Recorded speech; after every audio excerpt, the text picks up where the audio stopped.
at our first ever Calgary Recovery Day. We are making history here today as we gather as Calgarians to celebrate the beautiful gift recovery has to offer. Today, 10 cities across Canada join together to rally for recovery and to stand together and start breaking the stigma of addiction. They say we suffer from a disease that has no cure. It may have no cure, but it has a solution. This panel up here will speak about solutions through gratitude and their stories. We also have some of Calgary's leading recovery agencies with us, from detox centers, treatment centers, and holistic approaches. Take time to visit each booth, see what they have to offer, and see what is a fit for your journey. How can we help you in your recovery, or how can we enhance what you are currently doing? It does not matter if you have 10 years, 10 days, or 10 minutes. What matters is that you know you have a choice and you know you have support. This is a disease we cannot fight alone. They say it takes a village to raise kids. Well, I say it takes a village to keep us sober.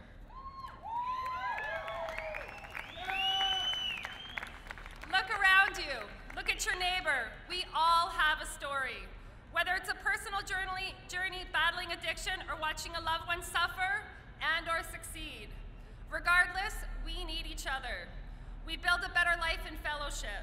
We grow in fellowship because it is our similarities, not our differences, that matter. We envision a world in which recovery from addiction is a common, celebrated reality. A world where individuals will not experience shame when seeking help. We are passionate about sharing the faces, voices, and stories of recovery in hopes of inspiring and inviting others to join us on the rewarding yet diverse path to wholeness. Together we will demonstrate the power and proof of recovery from addiction. My story is when I came back into the rooms this time around, I just wanted the answers. Nothing more, no new friends, no coffee dates. I just wanted the pain and self-loathing to go away. I did not expect that this would be a lifelong program. I am so grateful that people embraced me where I was and gently spoke their truth. It awakened something in me and the fierceness of my recovery began. I am grateful every day. I am grateful that I have peace of mind. I am grateful that I'm getting comfortable in my own skin. I see the effects of the work I am doing spill over onto my family, and the ripple effect of recovery is automatic. My kids are better because I am real and the masks are off. Today, we come together to celebrate our strength. We come together today to raise awareness that this disease is not about a lack of willpower. We just don't need to just say no. We all have an inner addict inside of us in some shape or form. Perhaps that's why there is such stigma around it. Being an active drug and/or alcohol addict does not paint a picture of a bright future. What paints a bright picture is walking through the raw emotions of who we really are and becoming okay with that. Learning to let go of shame, learning to forgive, learning to have compassion, learning to walk with gratitude, learning to believe in a power greater than ourselves, serving others, and working a program of recovery, and learning to have a voice. If we can recognize this, then we have the power to change it. This is what will save us from our self-destructive patterns. This offers us a chance not just to survive, but to thrive. I want to thank our panel of speakers today and His Worship Mayor Nenshi for being here,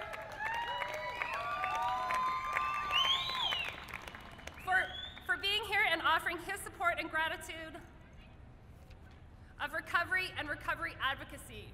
We have a signed proclamation from Mayor Nenshi saying September 8th, 2013 is Recovery Day in Calgary. This is the first ever.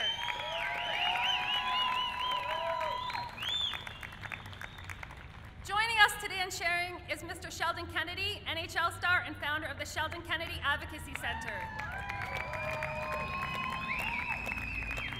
Stacy Petersen, Executive Director of Fresh Start Recovery Center.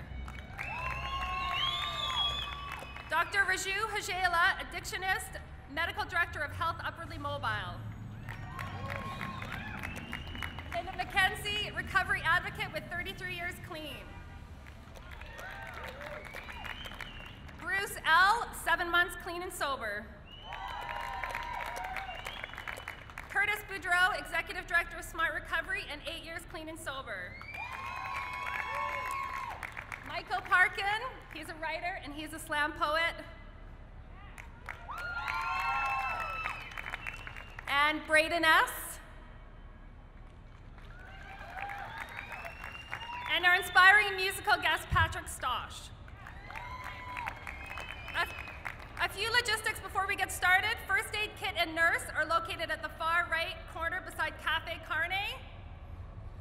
We brought in Tim Hortons coffee. You can find it at the Recovery Day booth, which is back over there, and bathrooms are stage right. Let's get this day started, my brothers and sisters.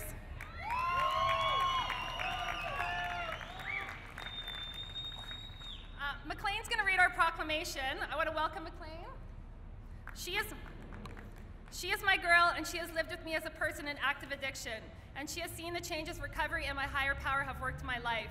I am honest with her about my journey, and this girl says, I love you no matter what. To be loved with all our broken pieces exposed, Maclayne, is the gift you bestow upon me. Maclayne is a songwriter and artist, and I tell her, if nothing else, at least I've given you good material to write about. Maclayne will now read the Mayor's proclamation. Hi. Recovery Day aims to build awareness about addiction and celebrate the role that recovery plays in improving life for individuals, families, and communities.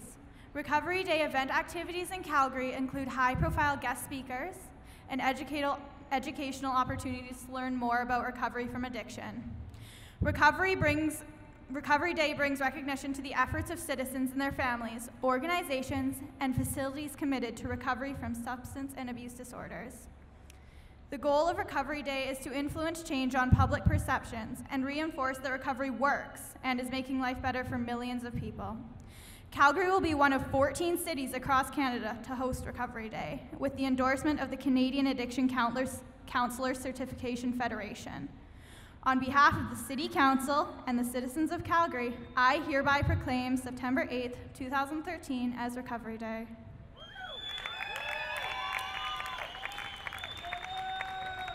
I'm so happy to have a mayor like Nenshi, who acknowledges recovery as an open and important issue across Canada. It is my honor to introduce His Worship, Mayor Nenshi.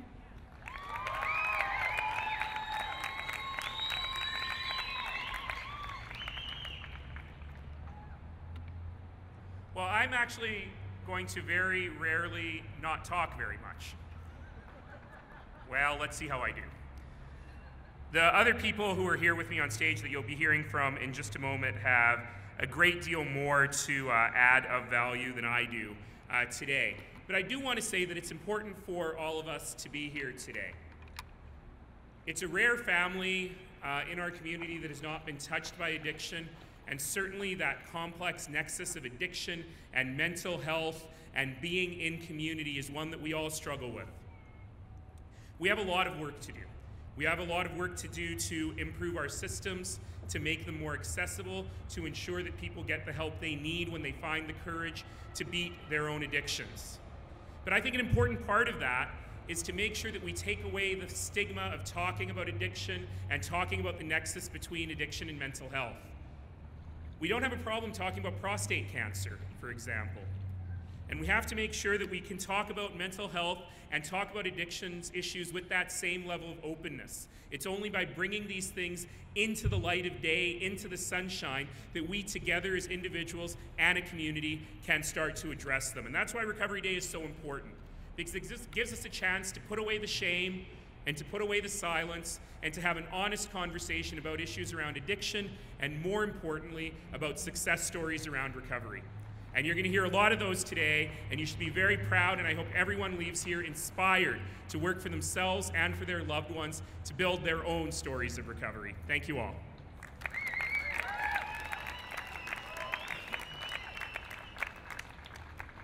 Thank you so much, Mayor Nenshi. Our first speaker is Braden S. Today is his 16th birthday, and he is my son.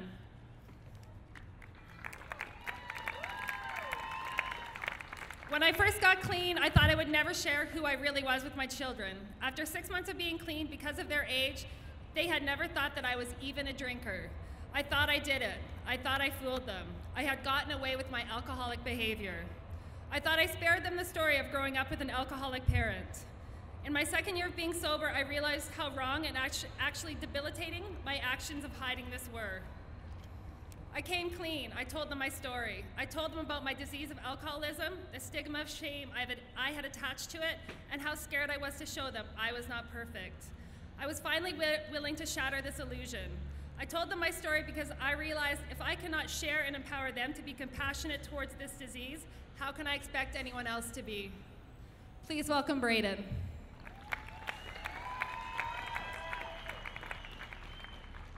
Hi everyone. My name is Braden and I come from two alcoholics and drug addicts. When I was 2, my dad died from a drug overdose. This event has changed my views on just about everything. For me, drugs and alcohol were out of the picture because I'm kind of like a genetic time bomb. For my mom, that event changed her life.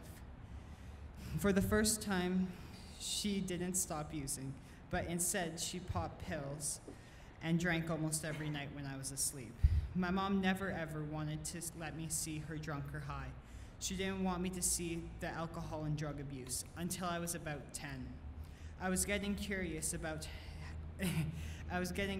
because I was reevaluating if my dad really died from eating too many cheeseburgers.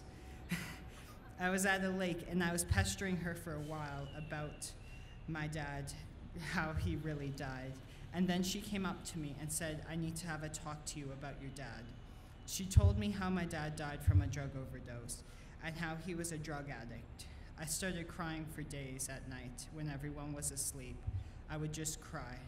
My mom was still using, but I don't know how much at this point because she kept it a shameful secret. Just before my 12th birthday, she stopped. She got so drunk the night before that she decided she had to stop or else she was going to end up like my dad. She started attending meetings and she started really believing in herself for the first time in her life. In those first few months, she changed from being a self-conscious, confused, emotionally unstable person to a strong, smart, rational, and in short, a great mom. For me, when she got clean was when I felt like I could talk to her about school and my friends. She started being invested in me, watching over me, protecting me, understanding me like she never did before. She started really caring in my choices daily. She told me about everything when she was a couple years clean. She was there for me when I needed her, and even when I didn't, she was still there for me. She started loving me more and more every day. She was just the best mom you could ask for. I'm not saying alcoholics or drug addicts make bad parents, but sober ones are amazing parents. When addicts drink, they aren't who they are. At the time when they're using, they're just trying to cover up the fact that they are hurt and damaged people. But when you make the choice to get clean, it is the best choice in your life because you find out who you really are, and your whole life opens up. You find out that you're not alone, and you have tons of people who are there for you. At least for my mom, that was the case. My dad never got the opportunity to get clean like my mom did, and I wish he was here to see my mom, and I can only picture how proud he would be of her. Drug abuse and alcoholism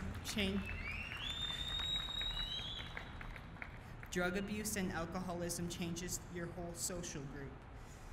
Whether you're a sibling of one, a grandparent of one, or even a friend of one.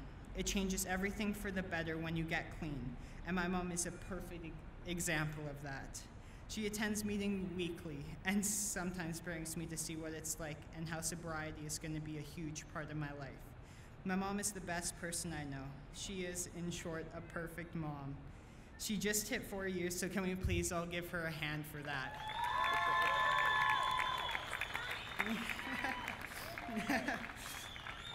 Mom, I love you so much, and I'm so proud of you, and I wouldn't be who I am today if it wasn't for you getting clean. I love you for that.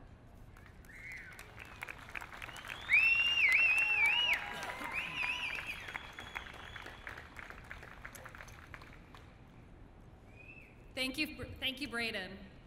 Our next speaker is Bruce L. I met Bruce 20 years ago when we were both in active addiction. He was friends with my first husband. We have lived through many tragedies together, always avoiding each other because the pain was too real. Today, we share many triumphs. Here is his story. Please welcome Bruce.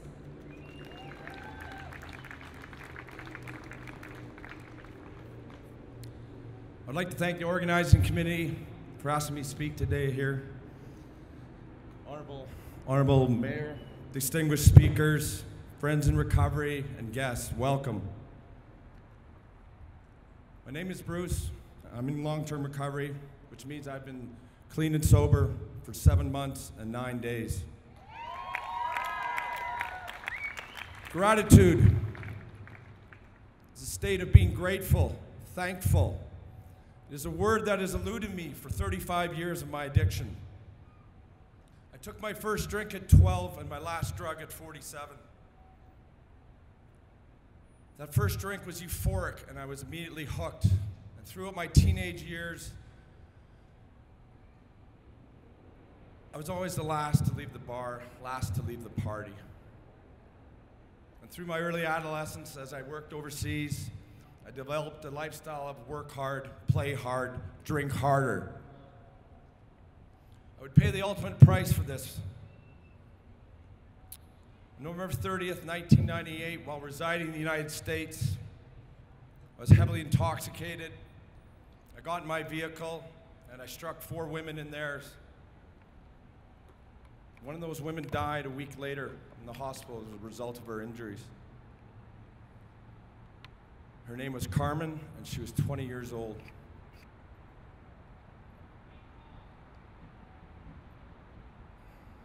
This event, however, was not enough to make me stop because my disease was so deeply manifested inside of me that I couldn't stop and wouldn't stop.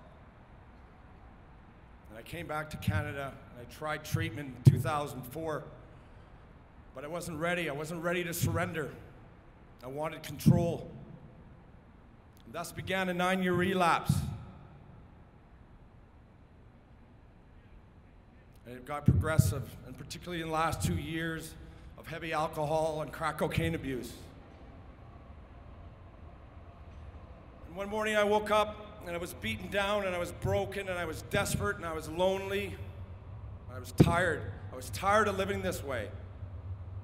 And I reached out to a dear friend in recovery. She suggested that the only option now was treatment again. So I walked into the facility on my own accord with a little bit of hope.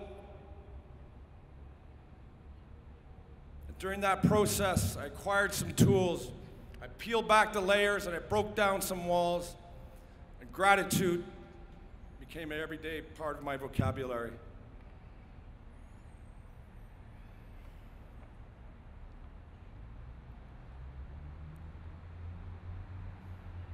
Today, I have no guilt, shame, or fear. It has been replaced with a new sense of freedom, joy, and serenity. Today, I'm empowered by my recovery. Today, I'm grateful for my new life in recovery. To my mother and father and brothers and their spouses, my 3 wonderful nephews, my beautiful niece, and my dear close friends, and my new friends in recovery, and my employer, I thank you for your faith and support in guiding me here, right now, this moment. To all the men and women who work in the field of recovery, who give unselfishly of their time to put lives like myself back together, I thank you. So I left treatment, started to become a responsible member of society, gained trust with my employer, and I found a place to live.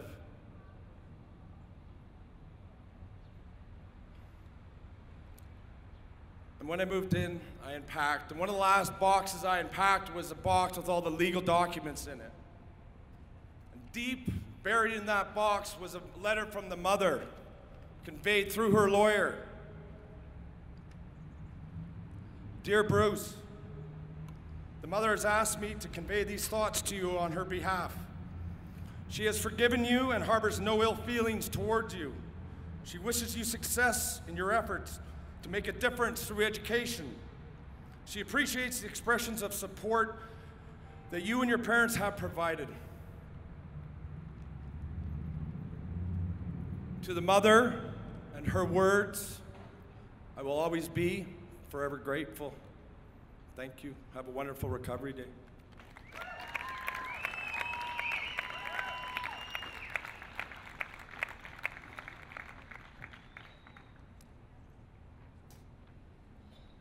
Thank you so much, Bruce.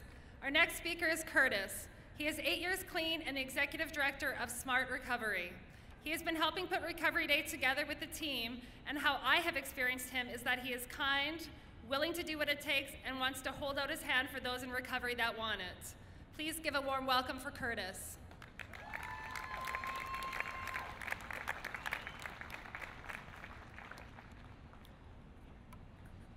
Welcome, everybody. I'm very, very excited to be up here today. And I guess I'll, from the movie that, I am Curtis, and I am in long-term recovery. I have been clean for 99 months, and at 8 years and 3 months, for anybody who's not doing the math, but September 20th will be 100 months for me, so I'm excited, right? Since this day is about recovery, not addiction, I'll summarize my history as I started mood altering when I was 12. I was severely brain injured, with a broken neck in 3 places, ruptured spleen, and collapsed lung in 1995. It was just a few days after I turned 21. By 2005, I desperately was in need of help. I checked into detox April 5th, 2005, and that's where this story begins. After detox, my parents brought me to ADAC, which is now Alberta Health Services Mental Health and Addiction. They thought it would be best suited for the Smart Recovery program. Well, Smart Recovery was great, but it was only meant 2 nights and 1 morning a week, so I had 5 nights to fill. I thought it'd be better to be at any meeting of recovery than at any of the pubs or clubs that I used to hang out at. I went to a 12-step meeting and found that I connected with many of the members and what they had to share. I now had 7 nights and 1 morning filled with meetings. My family was there to provide me some balance in my life, which was huge. Right away in recovery, I dreamed, wouldn't it be cool if Smart had an office in Western Canada and I could do recovery for a living? Well, I started facilitating meetings at 6 months clean, and I thought, hey, my friends are really getting better with that 12-step stuff too, so I got a sponsor, worked the steps, which took me 12 months to complete fully. At 1 year clean, I found myself running Smart Recovery Calgary. I called the executive director, Sherry, in Mentor, Ohio. I asked, is it possible to eventually get a paycheck working for Smart? She told me, no, all the positions are volunteer except for hers and Jody's, who runs the central office bookstore. She did, however, let me know that if I could build Smart in Western Canada and generate my own funding, I could then receive a paycheck. I was licensed to run Smart Recovery Alberta in my 2nd year of recovery. At about 1 year clean, I wanted to get the word out about what Smart had to offer. And I wanted to start growing the program in Calgary and gain acceptance. That's when I started knocking on doors and presenting Smart to as many people that I could get in front of. This includes people with addiction concerns, treatment professionals, doctors, governments, centers, and anyone basically working in the recovery field who would listen to me. I continue with that work today. I recognized very early on that if I didn't have some fun in recovery, things were going to get really difficult. So I joined the activities committee of the 12-step program I was in, and I ended up sitting on that committee for 7 years. I chaired it for 5, and I continue to attend 12-step meetings today, and my service work is limited to helping run my home group on Saturday nights. I don't have a lot of time to volunteer today, as my Smart work has grown into a full-time position for me. My social/spiritual outlets today are taken care of by attending church on a regular basis, and of course attending anywhere from 1 to 4 12-step meetings a week. I facilitate 2 meetings a week and do 1 or 2 presentations each week for Smart. I also answer the phone 12 hours a day and do all of the paperwork and accounting that running a program entails. I consider any recovery-based activity a meeting. This includes not only meeting attendance, but also when I facilitate, present, go to church, see my psychologist, and of course meet with my physician who continues to monitor and prescribe my medication. I currently attend on average about 8 meetings a week. My lifestyle is certainly recovery-based and focused. I recognize that this lifestyle is not conducive to most people's lives, as family, career, socializing, church, and of course recovery need to be balanced in any given week.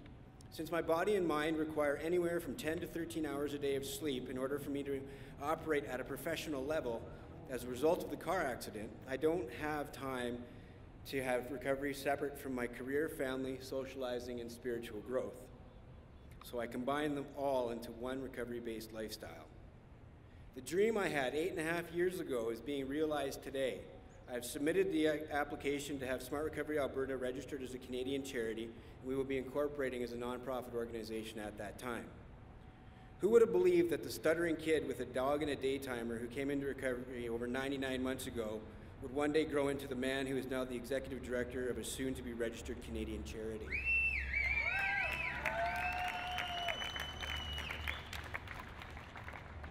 I feel more than grateful for the life that recovery has given me one day at a time.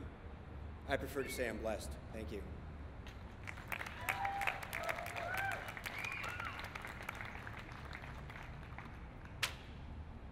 Thank you so much to Curtis. I see some of you guys have Recovery Day banners. Can you hold them up for me? We would like to see them from up on the stage. Fantastic. Fantastic. We believe in recovery. Our next speaker is Linda McKenzie. I first met Linda over a year ago. Linda is a clinical program director and has also held a private practice for over 20 years, specializing in trauma and addiction. She has been in long-term recovery for 33 years. In doing her work, she is able to help many, both personally and professionally. She is an incredible example to us all of how putting one day at a time together, we can build a beautiful and inspired life. It is my pleasure to introduce you to Linda McKenzie.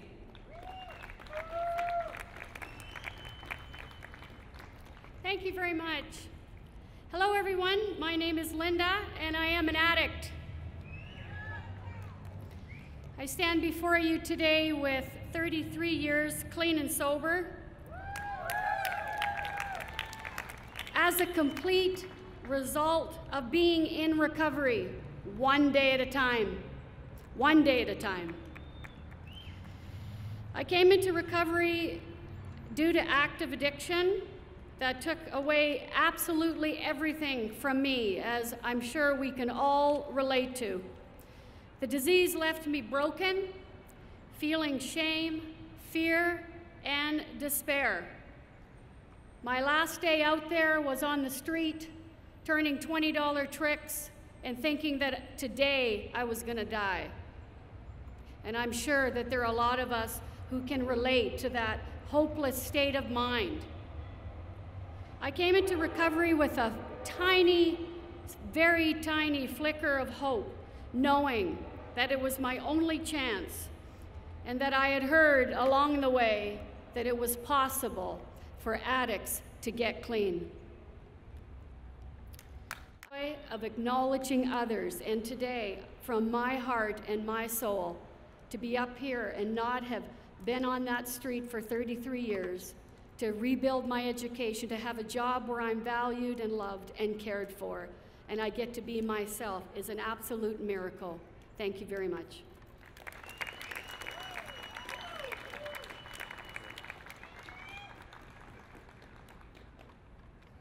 Thank you so much, Linda. Next is Dr. Hajela. Dr. Hajela is an addictionist and the medical director of Health Upwardly Mobile and founder of FAMH, Foundation for Addiction and Mental Health.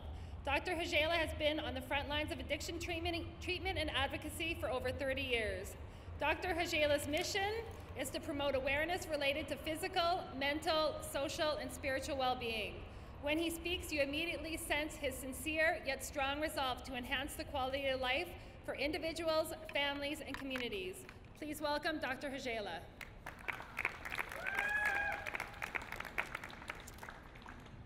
Thank you, Lisa. Thank you, all the organizers of Recovery Day. Thank you, Mayor Nenshi, for gracing us with your presence. And thank you all for being here, because your presence here is testament that we can talk openly and honestly about this disease of addiction and related mental health problems that ravage our society and societies across our nation and internationally. Addiction is a disease that is so insidious And as I often say, that there's no gene pool that's uncontaminated. I'm sure you've heard before and you've heard today about the genetic aspects of this disease. I started medical school over 35 years ago in Halifax, and I can tell you at that time, I was puzzled by why people who are otherwise sane would act in an insane manner. And when I asked my teachers at that time, at worst, what I was told was, these are just bad people, which didn't make any sense to me. And at best, people told me, well, these are people that just have bad behaviors, and it's very difficult to correct habits. But I can stand before you today and say that we have had tremendous amount of research over the last several decades that has clearly established addiction as a brain disease. Addiction is a disease that now is being recognized by the American Society of Addiction Medicine, Canadian Society of Addiction Medicine, and the International Society of Addiction Medicine as a disease of brain reward, motivation, memory, and related circuitry. So it is not just about reward, it's not just about getting high. Rather, we've come to recognize, and as you've heard from the speakers already and you'll hear from other people, that as the disease progresses, people are just looking for relief. People are looking to use or escape just to stay normal. And it is our responsibility as care providers, those of us who are in the healthcare business, and family and friends, to stand by people who are having these problems and not compound the shame that exists as this part of the disease. And in the brain circuitry where this disease resides is the connection to many other feelings and connections that create this underlying basis of shame that people have to deal with and live with every day. I'm grateful to have had this opportunity to learn so much and in the process help other people. And as Lisa shared in my introduction, that the recovery concepts that we use for treating addiction and mental health problems are not limited to just people with addiction and mental health problems. These are principles for recovery, for health and well-being for every one of us. This is a disease that affects every single family. If any of you are sitting there thinking that addiction has not affected your family and friends, please look again. Because we've also come to recognize that this disease goes beyond substances. And as part of the definition of addiction, we've managed to develop 5 simple characteristics that people can identify, which are listed as A, B, C, D, E on our website and through the definition of addiction at CISAM, which are inability to consistently abstain, that's the A, impairment in behavioral control, that's the B, cravings, that's the C, diminished recognition of interpersonal problems, that's the D, and a dysfunctional emotional response. And it is the D and the E that really make this a chronic disease, and as Linda shared, people need to focus on recovery every day, and it is a daily reprieve, because we don't have a cure yet, although many of my colleagues and friends are working towards finding more solutions, and finding solutions behaviorally, but also finding solutions medication-assisted wise, and also finding solutions socially and spiritually, which is why all of us need to stay involved. Thank you all for coming. Thank you for this opportunity. And I wish you all a happy Recovery Day and recovery for your family and friends one day at a time. Thank you very much.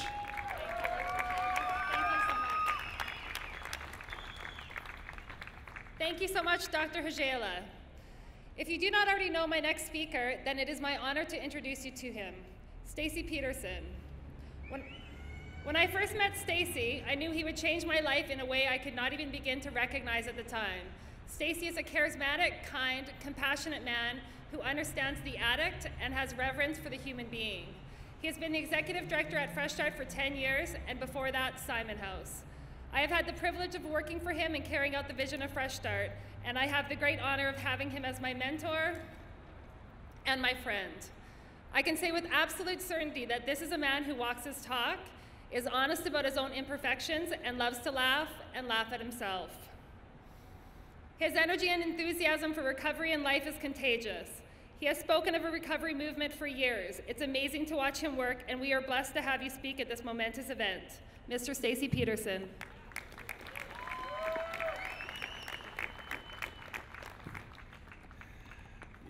How's everyone this morning?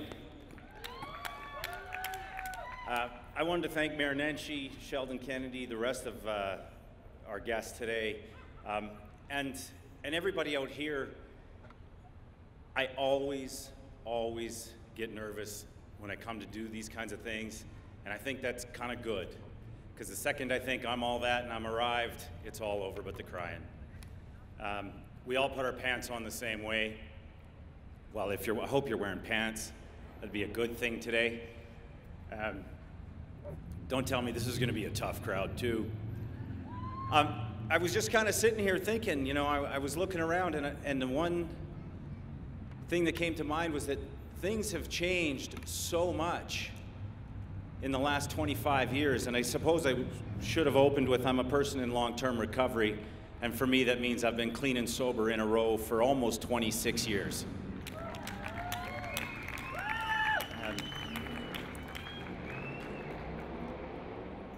That's a beautiful sound, if you're right. You know, we have been, I think we've been conditioned for so many years through the messages that we've given ourselves to feel ashamed, to feel embarrassed, to feel all those different things about who we are. And you know, this Recovery Day movement, and I think it's a movement, it's a beautiful thing because I see so much courage out here. Like, to be very clear, I know that you know what I'm talking about when I look at you and I say, you have courage by showing up here today. You didn't come for the coffee and donuts. 25, 26 years ago, we couldn't even really talk about it. And I would sit in the rooms and I would go to the meetings and I'm speaking about business meetings, and people would say, it must be really hard to work with those people, right? Alcoholics and addicts are the most talented, amazing, incredible, wonderful people I've ever met in my entire life. And, you know, I kind of wish we had a secret handshake, hey? Or a secret sign. I mean, we kind of do, but it would surprise you to know just how many of us there are out there. I was in San Diego a few years ago, and I was at a world convention for one of those anonymous programs at the level of press, radio, TV, and films. And there was 20,000 of us there, and there was 800 new people. So to me, that tells me that it hasn't really gotten any better out there. Now, Linda was talking about hope for others and stuff like that, and I kind of, you know, one of the funny things I thought, well, is if somebody's out there on Stephen Avenue Mall and they're out there using, and I think we probably messed up your day. And that's kind of all right. I think the #1 symptom of addiction is denial. And not just for those afflicted. I think it's for whole communities. You've got leaders like these that will step up and have enough courage to get behind something like this. This movement, I hope, and I'm humbled and grateful to be a part of, is another one of those things that you can go out and say, you know what? It's okay. We know. And there is a solution. I mean, because wouldn't we be in trouble if we said, oh, that's fantastic. Addiction's a chronic illness and have a nice day. There's a solution. There is absolutely a solution.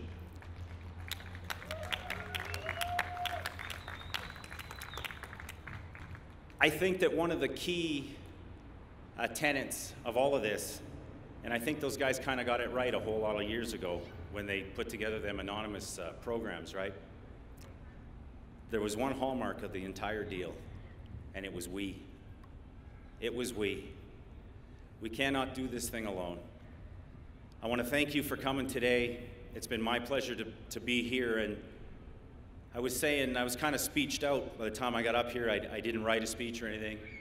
My son's here in the bright yellow shirt over there. His name's Seth, so if you see him, say hi, Seth. Hi, Seth. Hi, Seth. He's still at that stage where I can't hug him in public. I love you, son. I get to say that. I'm surprised nobody else is in the pool except for this fellow. It's getting hotter. I look forward to, I say I was a little speeched out because I gave the speech to the kids this morning when they were fighting with each other in the living room. And you know, one of the things I said to Seth in the truck on the way here is I said, you know what? We're supposed to be here to build each other up, not tear each other down. And I hope that that's what we're able to do. We're all in this thing together. It's going to be an amazing movement. It already is. Thank you for your time. Have a wonderful day.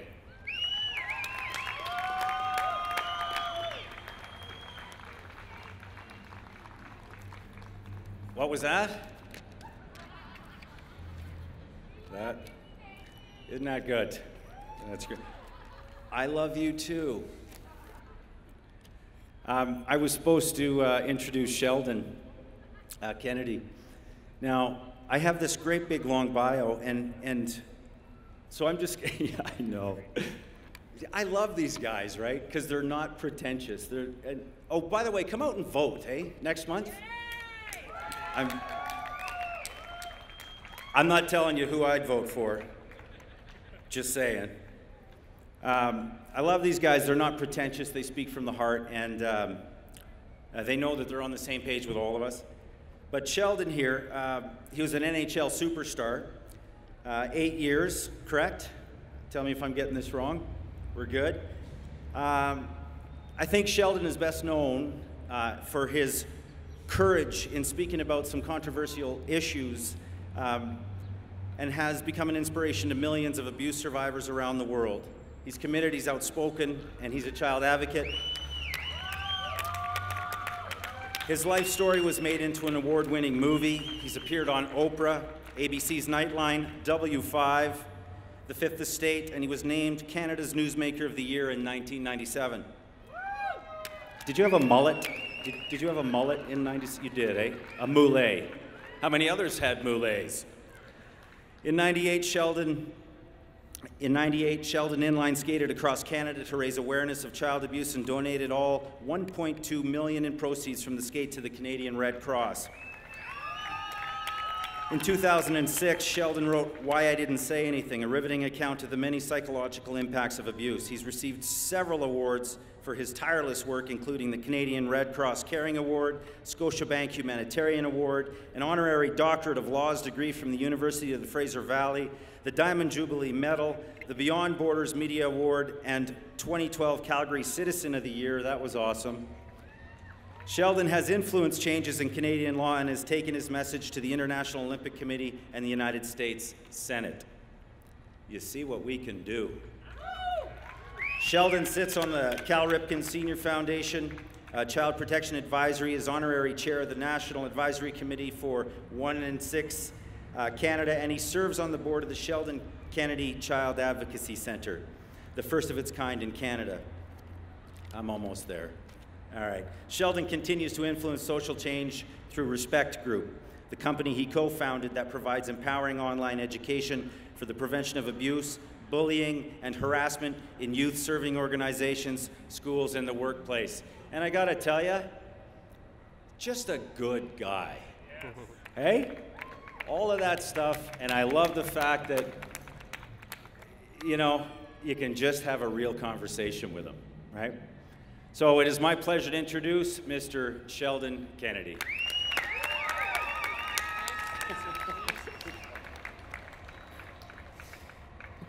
Google, not a fan.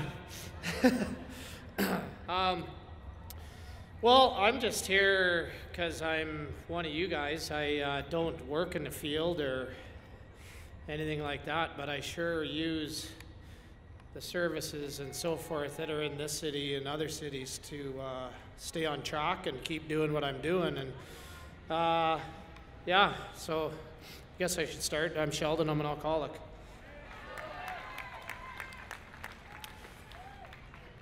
To me, it's all about gratitude. I remember coming in the rooms, and I remember hearing the old-timers in there, and they were talking about, I'm so grateful to be an alcoholic or an addict.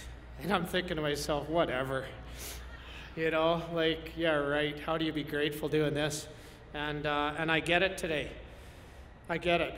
You know, the gifts of being a father, the gifts of being a friend, the gifts of being able to carry the message that you so want to carry in the right way, and being able to have the strength to do that, and the humility to do that, and just keep putting one foot in front of the other.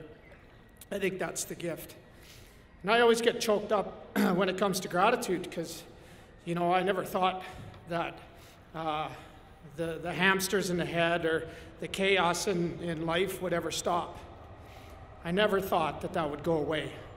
And I can tell you today, it's subsided. It's not as chaotic as it once was, and I've sure found some healthy tools and some great relationships to help navigate my way through life spiritually and one day at a time. And I think that looking back at Sheldon's story, who's kind of unfolded in the media over the last many years, you know, I've been to many treatment centers and struggled to get sober for many years. Spent some time in jail, and today, you know, I stand up here trying to carry a message of hope that there is an opportunity to follow your dreams and be the person you always dream about. And, you know, just keep giving back. I think that that's my message, is, you know, I do what I do at the Child Advocacy Center and try to, you know, create conversations, as Mayor Nenshi talked about. It's about creating the conversation. Recovery Day is about being able to have that conversation of an invisible trauma that is with us. And I can't tell you how many people I know that are buried today because of this disease. So it takes leaders. I've been at many functions that are social issues that weren't popular to show up at. And who do I see? My buddy, Mayor Nenshi, without his purple shirt on today. I can't believe it. But he shows up at all of them. And that, to me, that's a leader. Leader is about change. And it takes all of us. It takes all of us to show up. It takes all of us to pull on the rope. It takes all of us to give back. And the time when you get the phone call that you don't want to go for the coffee, that a guy might need help, maybe think again. And to me, that's what it's about. It's giving back, showing up, doing your part, and keeping it simple. Recovery to me is keep it simple. Wake up, say a prayer, ask for some strength to do the right thing, help somebody else, go to a meeting, be grateful that you're sober today. And to me, in closing, I think it's unbelievable that the kids are here. That's what it's about, right? It's about our kids. It's about involving them in recovery, because it's not just the individual. It's a family disease. We all know that. And you know, I'm so... some things changed, because there was a time when I thought that those seagulls would be spying on me. So there is hope, let me tell you. So thanks for coming today, everybody, and thanks for allowing me to share my story.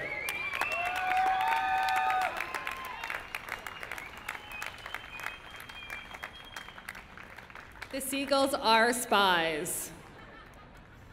Thank you so much to Sheldon Kennedy for speaking. So a couple of things. We are logging our clean time at the Smart Recovery booth. We're going to do a national, the 12 cities that are part of Recovery Day today. We're all going to have a clean time count. If you'd like to be part of that, you can log your clean time at the Smart Recovery booth. And last but not least is our speaker, Michael Parkin. He's a gifted writer and slam poet. His message in his spoken word and in recovery is raw, transparent, and speaks to the heart.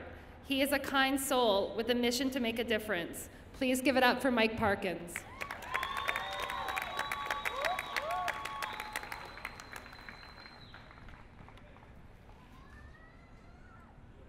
Hello everyone, my name is Michael and I am an addict.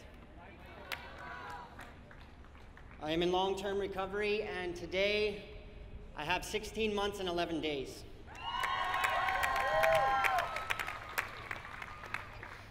I would just like to start by thanking everyone for coming, for the speakers, and everyone listening, and everyone here to share your support, because recovery is my life, and obviously recovery is the lives of everyone else that's here, and it's really important, and it's great to see everyone out here celebrating and promoting, and I just want to say thank you for that. I have 2 poems to share with you today. My first one is called Who I Am, and my second one is called What Have I Done? A little bit fitting. So I'm just going to start right away.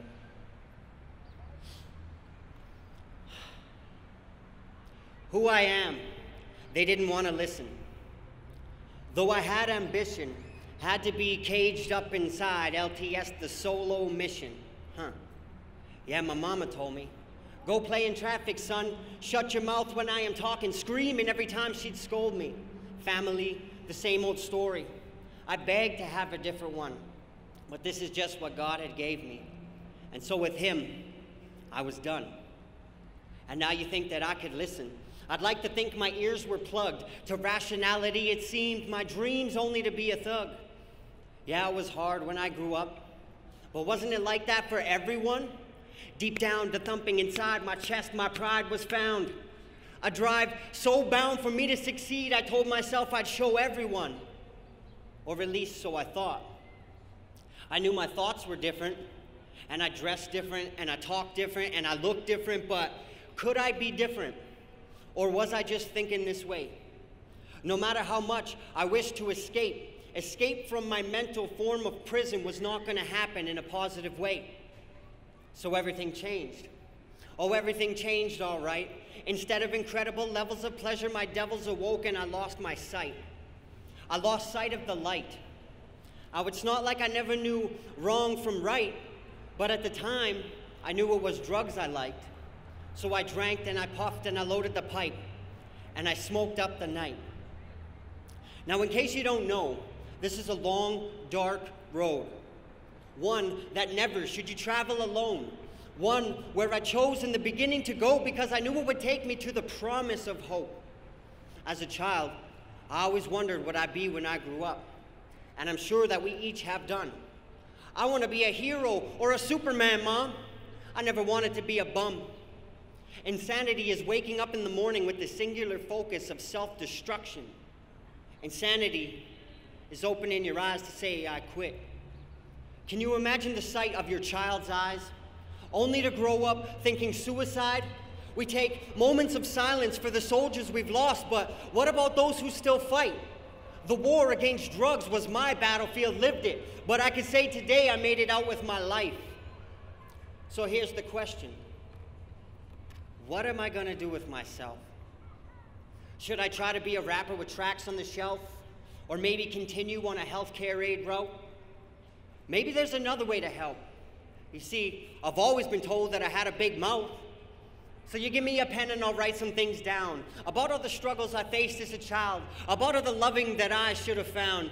Man, forget about all of that. For you see, I want to write about what I'm going to do now. I want to write about the power of a crowd, about those who choose to listen, for that is the reason I speak. If I could make a living by making a difference, telling stories of how I was weak but grew strong, I grew strong because I couldn't quit, because I knew that my words were a gift. But you have that gift too, each one of you. And together we make a movement of souls, of poetic enlightenment grown from a word that one simple man wrote with a pen and a book meant for notes. Then they gave me a microphone in my hand. And so long ago I could not understand of how one day I would be able to stand, but if anything I can do can have a point or a purpose or a meaning, then hear me now as I spill out my heart and soul by simply telling you all this. That this, recovery, this is who I am. Thank you.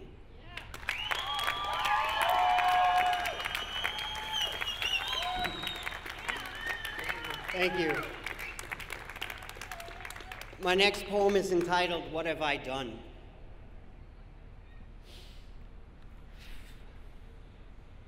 Where did it start from? When it all began, as I ran and I laughed and I played in the sand. Not a care in my mind or a worry, so I thought, for I must have done wrong for the trouble I got. What have I done? That's what I would ask. When a child is screamed at and punished and slapped, rules and expectations not met, so the stress and the fear and yes, more punishment. A child is innocent. This we all know, but from the beginning it seems I should have known how to be right and act in a way, how to handle my emotions and to know what to say. So this was the path, my journey been sent. So when I say, what have I done? You will know what I meant. And then it came time for me to make choices and choose between wrong and the right. For I knew, yes, inside, I sure knew what to do, but chose wrong and continued a life of mistakes, full of pain and the problems that piled up way, way too fast. What have I done to deserve all of this? Again, it would seem I could ask. And so became time to escape through the drugs and the drink and the partying ways. To use and abuse and consume, I would choose until that choice was taken away. For addiction used me. It was evil and greed, and to the depths of this hell I'd succumb. Once again in my sorrows, I'd look at myself and mutter out, what have I done? No family left, no friends or a life, and my health barely hung by a thread. Rack and bone, just a ghost, never eating or sleeping, with my teeth rotting out of my head. Isolated, alone, and afraid every day, and ashamed to look the world in the eyes. To my knees I had dropped, prayed to God, make it stop. It was time for a change for this guy. So what can I do? I'm alone, and the truth is I have no idea how to live. Had to give it my best and attempt to get right they suggested, in me, I would give. Yes, I gave it my all, and I pushed and I tried, and I knew that, yes, something had changed. For you see, I could laugh, I could cry, and be happy. It had seemed as though I had been saved. What have I done? I've done right. I've done good. So now what was there left to do? There's so much from the ground up to rebuilding a life. I was ready, and that was the truth. Or so I thought. For all of the work that I had put in, how quickly it crashed to the ground. Stability crumbled, trapped under the rubble, and this time was sure I'd stay down.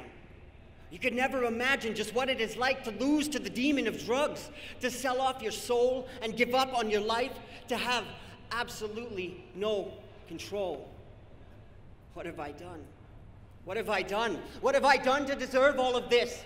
This ain't me. This ain't life. This ain't fair. This ain't right. I hate you, God. I hate the world, and I quit. It is then in a moment when a man is most broken that a life takes a turn rarely seen. For the nightmare diminishes, the dark clouds dissipate, and you truly awake from this dream. So again I looked up from the bottomless pit and prepared for that treacherous climb. Shook away the depression, asked for help, took the lessons, and the fire came back to my eyes. I'm no longer afraid to face all my fears, to stand tall and look the world in the eyes. I no longer have doubt in myself. I push harder. I'm using my heart and my mind. I'll leave you with this, my positive message, as always, that I'm known to do. Today, I no longer ask, what have I done? I ask myself every day, what can I do? Thank you.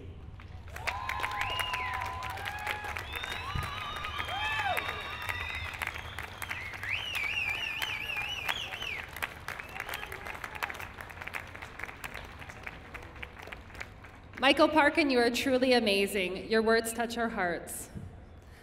Thank you all for being here. That is the end of our speeches, but it is not the end of the day. We have 21 recovery agencies up there. Take a look at their booths, see what they have to offer, see how they can help you. Let's look at the awareness. We would like to thank our speakers, performers, and volunteers for everything. This day could not have happened without your help. The Recovery Day Planning Committee is so grateful to everyone. We would like to particularly thank Fresh Start, who donated their gym last night for our screening of Anonymous People. It is a powerful movie, and I recommend if you get the opportunity to see it, go see it. They also donated all the tables and chairs for today, so thank you, Fresh Start. We couldn't have done it without your support. This may be the end of the speeches, but for some of us, it's just the beginning. Hopefully, it is the spark inside you that will start to grow and ignite your own voice of recovery. I am proud to be part of a team that is bringing faces and voices of recovery to Canada. It has recently been founded by a group of dedicated recovery advocates. Our goal is to help build awareness, break social stigma, and bring people together in celebration of recovery. Together, we will demonstrate the power and proof of recovery from addiction and its value to individuals, families, and communities across Canada. We support all pathways to recovery from addiction, and of course, we support recovery initiatives such as Recovery Day. If you'd like more information, you can sign up at the Recovery Day booth, and when the Faces and Voices website is up, we will send you a message. In closing, for those who wish, please gather and join hands for the Serenity Prayer. We're gonna do the Serenity Prayer. I have some closing words, and then Patrick's gonna play some music, and I think we should all dance in the water. So I wanna close with these words. Find something that you love to do and do it every day. Find something that moves through you choicelessly, effortlessly, and naturally without you doing anything at all.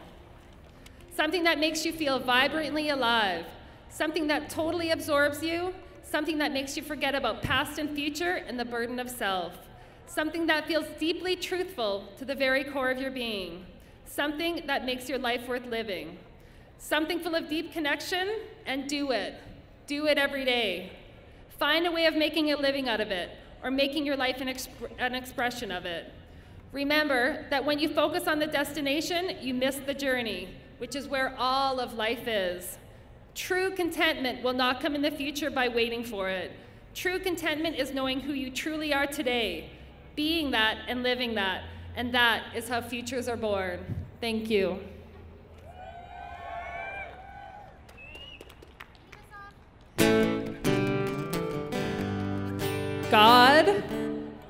God, grant me the serenity to accept the things I cannot change, courage to change the things I can, and the wisdom to know the difference. Hallelujah! Together we can, my friends. Let's